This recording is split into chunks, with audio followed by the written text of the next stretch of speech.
Hello friends, welcome to LS Academy for Technical Education. In today's video we'll discuss the second part of the genetic algorithm. Genetic algorithm के first part में हमने पढ़ा था कि genetic algorithm का meaning क्या है और उसके अलावा जेनेटिक एल्गोरिथम कहाँ से इवॉल्व हुई, क्या बेस था, बैकग्राउंड था जेनेटिक एल्गोरिथम का, वो हमने डिस्कस किया था। और फर्स्ट लेक्चर या फर्स्ट पार्ट के हमने लास्ट में डिस्कस किया था कि जेनेटिक एल्गोरिथम जो है वो उसका वर्किंग प्रिंसिपल दो फैक्टर्स पर डिपेंड करता है।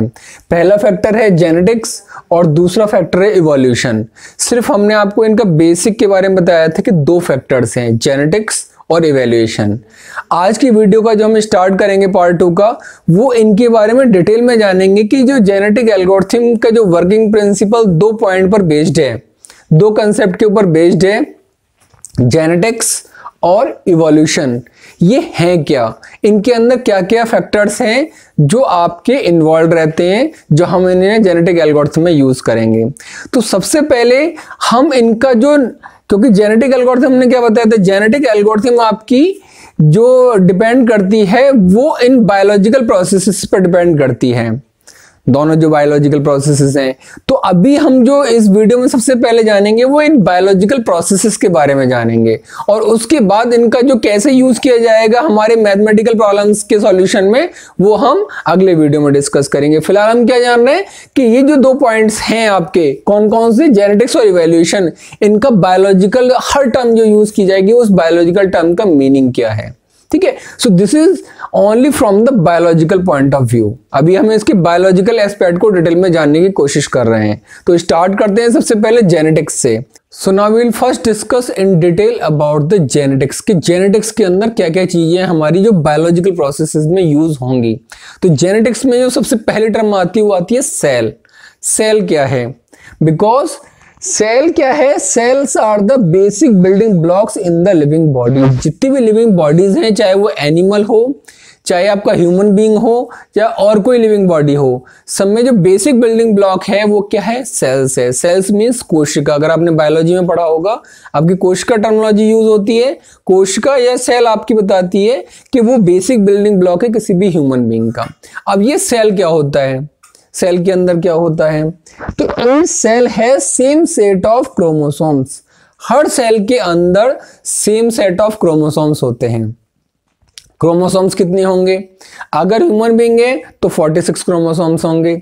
अगर वो आपका फ्रॉग्स है तो 26 क्रोमोसोम्स होंगे। अगर वो मॉस्किटो है तो उसमें 6 क्रोमोसोम्स होंगे। यानी हर लिविंग बॉडीज में नंबर ऑफ क्रोमोसोम्स की वैल्यू डिफरेंट डिफरेंट होगी। अब क्रोमोसोम्स क्या चीज है?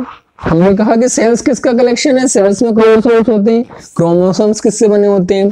तो chromosomes are the strings of DNA. Chromosomes किससे मिलकर होते हैं? स्ट्रिंग्स ऑफ डीएनए से मिलकर आपके बने होते हैं। ठीक है, 0 और 1 के कलेक्शन से। ये पूरा का पूरा सेट जो है आपका क्रोमोसोम्स है। ठीक है, क्रोमोसोम्स कंसिस्ट ऑफ जीन्स।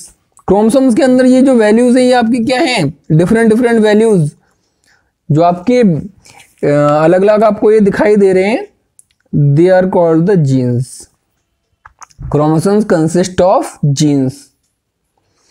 1 अपने आप में एक जीन है, 0 अपने आप में एक जीन है, 1 अपने आप में जीन है, 1 अपने आप में जीन है, ये 0 अपने आप में एक जीन है, ये 1 अपने आप में जीन है, ये 0 अपने आप में जीन है।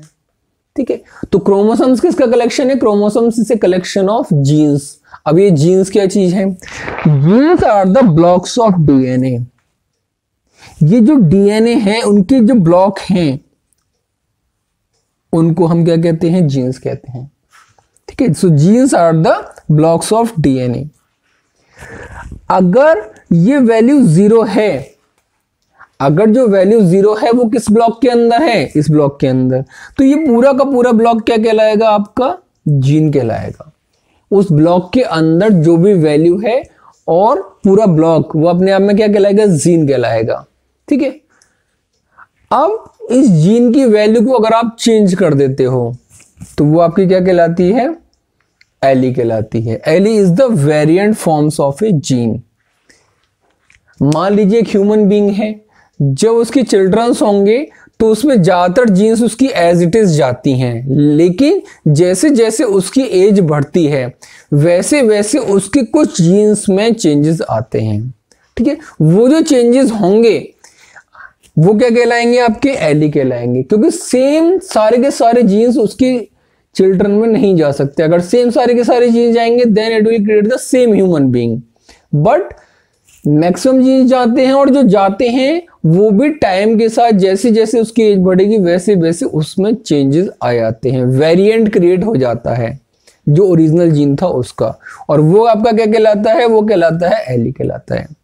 अब हर जीन का क्या यूज है, जो हम जीन यूज कर रहे हैं हर जीन का क्या आपका सिग्निफिकेंस है। So each gene encodes specific traits, हर जीन का अपना एक स्पेसिफिक फीचर देने का काम होता है किसी भी लिविंग बॉडी में। जैसे हेयर का कलर, आई का कलर, वो किससे डिसाइड होता है, आपका जीन्स के बेसिस पर। फेस किस टाइप का होगा, बॉडी का कलर किस टाइप के होगा, वो किसके ऊपर डिपेंड कर रहा है, जीन्स के ऊपर। और जैसे जैसे हमने आपको ऑलरेडी बताया, जैसे जैसे एज बढ़ती जाएगी वैसे वैसे उसके कुछ जीन्स में चेंजेस आएंगे, जिसकी वजह से सेम कॉपी नहीं क्रिएट होगी उस ह्यूमन बीइंग की, ठीक है। और जो चेंजेस होंगे वो आपके क्या कहलाएंगे, हमने ऑलरेडी 2 बार बता दिया है आपको, that is called the allele. Now come to the second part of it, that is the evolution. अब इवोल्यूशन में डिस्कस करते हैं। जेनेटिक्स हमने जान लिया कि उसमें क्या क्या टर्मिनोलॉजी हमारी यूज होंगी। अब इवोल्यूशन में क्या क्या चीजें होंगी जो डार्विन के प्रिंसिपल के ऊपर बेस्ड है। उसमें 4 मेन फीचर्स हैं जिनको हमें यूज करना है, 4 इंपोर्टेंट टर्मिनोलॉजीज हैं। सबसे पहले आती है हेरिडिटी। हेरिडिटी का क्या मतलब है, an offspring has many of its characteristic of its parents. Heredity का मतलब है एन ऑफस्प्रिंग, ऑफस्प्रिंग मतलब जो चिल्ड्रंस होंगे। Childrens has many of its characteristic of its parents, children में बहुत सारी जो कैरेक्टरिस्टिक्स होंगी वो अपने पेरेंट्स की जैसी होंगी, और वो क्या कहलाता है, हेरिडिटी कहलाता है। दूसरी जो फीचर है आपकी इवोल्यूशन की, वो क्या कहलाती है, डाइवर्सिटी। डाइवर्सिटी का मतलब है variation in the characteristic in the next generation. जो भी नेक्स्ट जनरेशन आ रही है चिल्ड्रन, जो भी आपके चिल्ड्रन प्रोड्यूस हुए, उनमें जो भी फीचर्स डिफरेंट हैं from the parents, they are called the diversity. If the children has some of the features which is not same as of parents, then these features come under the category of diversity. जो changes हैं parents से, अगर same चीज आ रही है वो heredity के through आ रही है, जो डिफरेंट चीज आ रही है वो डाइवर्सिटी के थ्रू आ रही है। And the third point of this evolution process is selection. Selection क्या कहता है कि only small percentage of offsprings और childrens produced survive to adulthood. जितने भी आपके ऑफस्प्रिंग या चिल्ड्रन प्रोड्यूस हुए वो सारे के सारे एडल्टहुड तक नहीं पहुंच पा रहे हैं, यानी कि they are not living up to their adulthood. Adulthood आने से पहले ही उनकी डेथ हो जा रही है, यानी कि सभी के सभी लोग जो चिल्ड्रन प्रोड्यूस हुए they are not going to their adulthood. So that point will come under the collection of selection, कि सारे के सारे नहीं जा रहे हैं adulthood की तरफ, उनमें से क्या हो रहा है, selection of living, कि इतने सारे लोग थे उनमें से इतने लोग ही आपके adulthood तक पहुंच पाए, that is called the selection. अब जो adulthood तक पहुंच पाए उसके पीछे क्या है, ranking. The fourth point is the ranking. Ranking means offspring survival, जो आपके चिल्ड्रन सर्वाइव किए, which will it will depends on their inherited characteristics. वो किस पर डिपेंड करेगा, उनकी जो इनहेरिटेड अपने पेरेंट्स से कैरेक्टरिस्टिक आई हैं, अगर उनमें फीचर्स अच्छी आई हैं, अगर उनमें जो पेरेंट्स की जो भी आपकी हेरिडिटी के थ्रू फीचर्स आई हैं वो अच्छी क्वालिटी की थी, चाहे वो हेल्थ पॉइंट ऑफ व्यू से हो, चाहे वो बाकी जो बॉडी में, अगर पेरेंट्स की बॉडी में कोई दिक्कत है तो उनके चिल्ड्रंस में भी आ सकती है। अगर पेरेंट इज हेल्दी तो उसकी जो हेल्दी फीचर्स हैं वो उसकी चिल्ड्रन में भी आएंगी।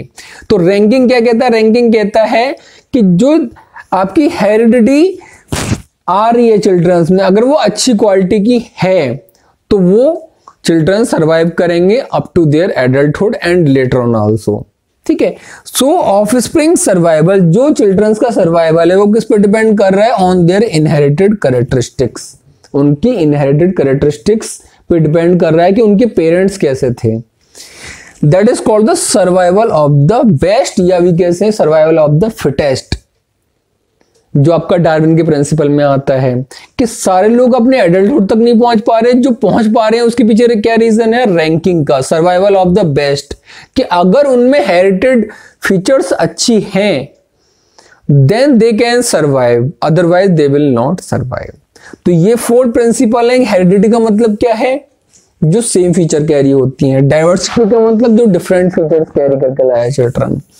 सिलेक्शन क्या कहता है कि जो जितने भी ऑफस्प्रिंग या चिल्ड्रन पैदा हुए वो अपने एडल्टहुड तक नहीं पहुंच पाते, दे नॉट और lived up to their adulthood. और जो एडल्टहुड तक पहुंचे या लेटर ऑन स्टेट तक गए वो किस पे डिपेंड कर रहा है? It will depend upon the ranking, survival of the best. अगर उनकी इनहेरिटेड फीचर अच्छी हैं then they will go to their adulthood, और अगर उनमें इनहेरिटेड फीचर अच्छी नहीं है, अगर हेल्दी नहीं है features, then they will not go to their adulthood. That is called the survival of the best. ठीक है, तो ये 2 कंसेप्ट का यूज करेंगे हम अपनी जेनेटिक एल्गोरिथम में किसी भी प्रॉब्लम को ऑप्टिमाइज सॉल्यूशन करेक्ट करने में। हमने आपको प्रीवियस लेक्चर में बताया था कि जेनेटिक एल्गोरिथम हम किस लिए यूज कर रहे हैं? जेनेटिक एल्गोरिथम का जो कंसेप्ट है वो हम किस लिए यूज करेंगे? किसी भी हाईली कॉम्प्लेक्स प्रॉब्लम का मैथमेटिकल ऑप्टिमाइज सॉल्यूशन निकालने के लिए। और वो हम किसको यूज कर रहे हैं? उसके लिए बेसिक किसका यूज कर रहे हैं? जेनेटिक्स और इवैल्यूएशन। जो बायोलॉजिकल प्रोसेस है जेनेटिक्स और इवैल्यूएशन, उनका यूज कर रहे हैं हम जेनेटिक्स में। ठीक है, लेकिन अभी हमने क्या बताया कि इस लेक्चर में सिर्फ हम बायोलॉजिकल चीजों के बारे में डिटेल में जान रहे हैं। हमने जेनेटिक्स के बारे में जाना, हमने इवोल्यूशन के बारे में जाना, अब हम जानेंगे now the intuition behind the genetic algorithm, कि जेनेटिक एल्गोरिथम जब वर्क करेगी तो वो किस तरीके से, किन पैरामीटर्स को, क्या उसके पीछे बायोलॉजिकल प्रोसेस है जिनको यूज करेगी। हमने ये तो कही थी 2 चीजें हैं, जेनेटिक्स है, इवोल्यूशन है, उसकी टर्मिनोलॉजी भी हमने डिस्कस कर ली। लेकिन जब जेनेटिक एल्गोरिथम अपना वर्किंग फ्लो स्टार्ट करेगा तो उसमें क्या क्या होना चाहिए? ठीक है, तो उसको समझने के लिए हमें पहले रियल लाइफ एग्जांपल समझते हैं और उसके बाद अगले लेक्चर में हम डिस्कस करेंगे from the mathematical point of view. तो पहले हम एक हाइपोथेटिकल सिचुएशन एज्यूम करते हैं। इफ इन ए कंट्री, किसी भी कंट्री में, we want only good people, हम चाहते हैं सिर्फ अच्छे लोग। अच्छे लोग से मतलब healthy persons, good nature persons, away from bad habit, away from problems, जिनमें कोई भी किसी भी टाइप की हेल्थ प्रॉब्लम ना हो, they are all of good natures, good behaviour. उसके पीछे क्या क्राइटेरिया होगा? That we will decide, but we are considering a hypothetical situation that in a country if we want only good people, healthy people, so we will implement a policy like this, select only all the good people using a specific criteria। हम एक specific criteria use करेंगे और उसके basis पर good peoples को collect कर लेंगे, collection कर लेंगे, सिलेक्शन कर लेंगे कि हाँ भाई ये सेट ऑफ पीपल्स हैं जिनमें वो सारे क्राइटेरियाज को फॉलो कर रहे हैं जो हमें गुड पीपल में चाहिए, चाहे उनकी नेचर गुड हो, बिहेवियर गुड हो, हेल्थ उनकी अच्छी हो, सारी फीचर्स जो एक गुड पीपल के लिए जरूरी है उन पीपल्स को हम अलग कर लेंगे। And ask them to extend their generation by having their childrens. ठीक है, उनको उनकी जनरेशन को एक्सटेंड करने के लिए बोलेंगे by having their childrens. Now जो गुड पीपल हैं जब वो जनरेशन को एक्सटेंड करेंगे, then after the few generations, कुछ जनरेशन तक हम उन्हीं गुड पीपल्स को एक्सटेंड करते जाएंगे उनकी जनरेशंस को। Rather than we will extend all the persons to extend the generation, we are only extending the generation of good people. Then what happens? So after some generation, we have an entire generation of good people who are healthy, who are good natured, because they are carrying most of the features from their parents. तो जैसे जैसे generation pass होती जाएंगी, हो सकता है पहली generation में सारी चीजें अच्छी ना प्रोड्यूस हो, उसकी जब अगली जनरेशन में जाएंगे तो कुछ और अच्छी फीचर प्रोड्यूस होंगी, उसकी अगली जनरेशन में और अच्छी फीचर प्रोड्यूस होंगी। कब तक आप प्रोसेस को रिपीट करोगे? जब तक आपको लगता है कि now there is no variation from the previous generation. आप 5-6 जनरेशन 10 जनरेशन तक गए और उसके बाद आपने देखा नाउ द ऑफस्प्रिंग और the children has not different feature from their parents, then we will stop the process. Okay, now we have all the persons who have an entire generation of good people. तो हमारा purpose optimise करने का क्या है? ये process हम follow करेंगे optimise करने के लिए किसी चीज को। The basic idea is to make some changes in the input. हम बेसिक आइडिया क्या है इस पूरे प्रोसेस के पीछे?